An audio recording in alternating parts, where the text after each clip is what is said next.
Hello sa inyong lahat! Narito na naman si Mami Essie para mag-share na naman sa inyo ng isang masarap na merienda.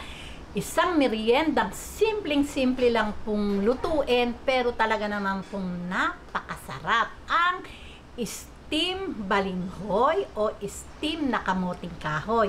Pero bago tayo mag-umpisa, kung kayo ay nasa Facebook, don't forget to follow, like, and share. At kung nasa YouTube naman po, wag lang kalimutang mag-subscribe at pindutin ang bell button para lagi kayong updated sa ating mga bagong video. Ngayon, narito po ang ating mga kakailanganing sangkap.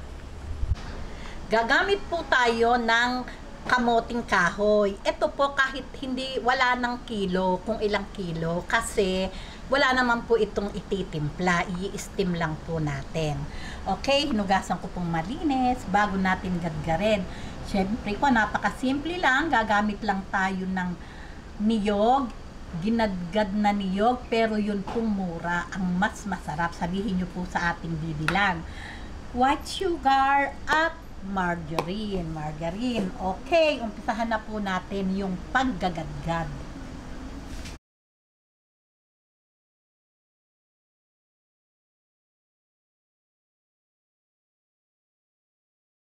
Ngayon po, umpisahan na po natin yung paggagadgad. Ang paggagadgad po nitong steam na balinghoy, kailangan po ay ganyan. Hindi po kailangan balik-balik yung kayod. Ayan, ganyan po oh.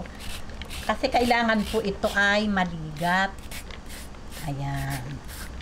Kasi po pagka ang ginawa natin kayod, yung balik-balik na ganyan, maliliit po yung lalabas na hibla ng ating kamuting kahoy. Ayan.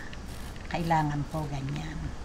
Ayan, ganyan lang po. Isang way lang po yung paggagadgad. Ayan, puro abanti ba tawag yan? Puro pa-abanti lang po. Ayan.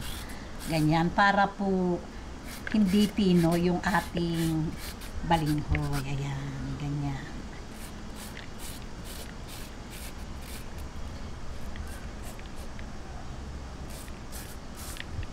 Kasi po, kaya po ganyan yung ating paggagadgad. Kailangan po kasi to, ano ba, yung maligat, nakaangat po yung ating balinghoy, hindi po yung siksik. Kasi po pag siksik, para siyang suman ang mangyayari.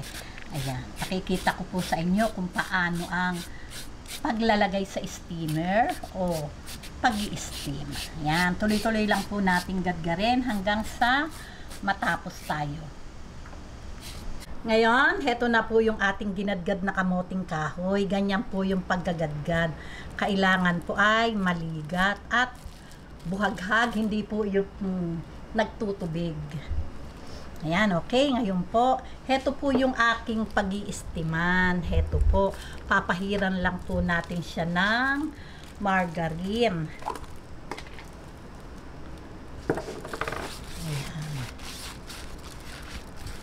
Ayan. Doon po sa, siyempre po, pang merienda sa bahay, yung gagawin.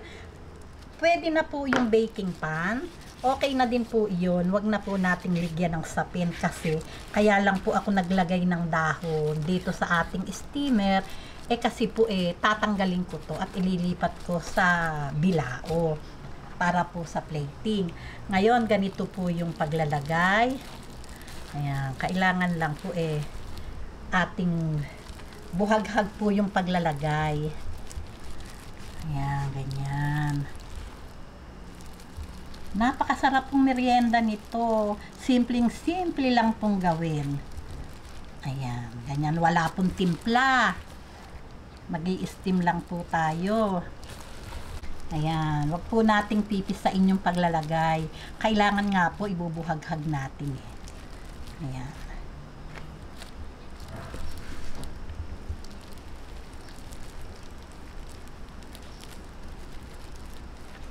Ayan, ganyan lang po. Ayan, ganyan lang po. Ready na po ito para sa ating pag-i-steam. Ayan. Ayan, kailangan po kulong-kulo yung ating tubig.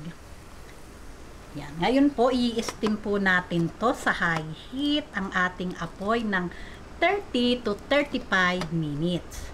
Okay. Balikan po natin to after Mga 30 to 35 minutes. Tingnan po natin.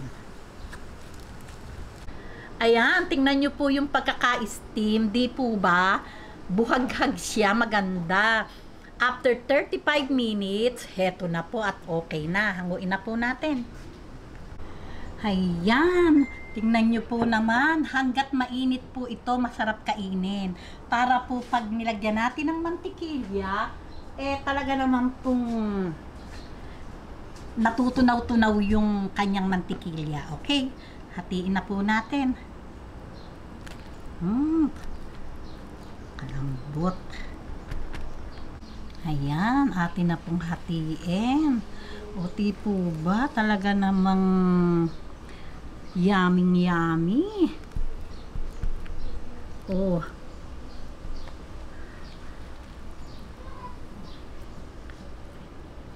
Ayan. Ngayon po, ito po, diligyan po natin yan ng margarine sa ibabaw. Ayan, hanggat mainit para yung kanyang mantikilya nalulusaw-lusaw. O, di ba?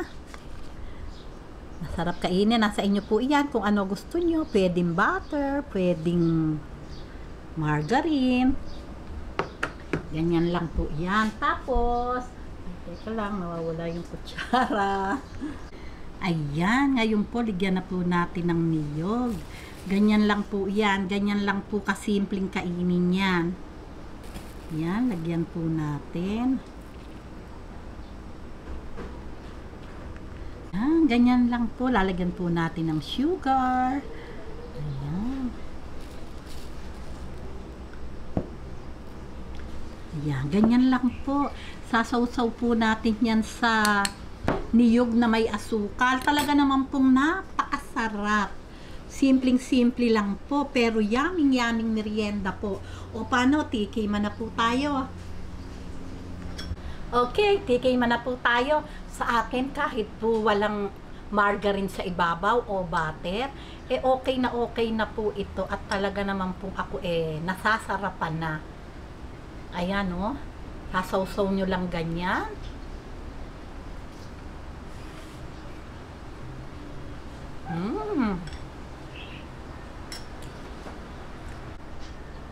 Talaga pong napakasarap, napakasimple po, pero talaga naman pong napakasarap na merienda, lalo po kung may partner tong tsaa o kape, okay na po iyon. O, paano po? Kung nagustuhan nyo ang video na to, huwag lang kalimutang mag-likes, and don't forget to share and subscribe. Gawin nyo na po, talaga namang magugustuhan ng inyong pamilya. Bye-bye!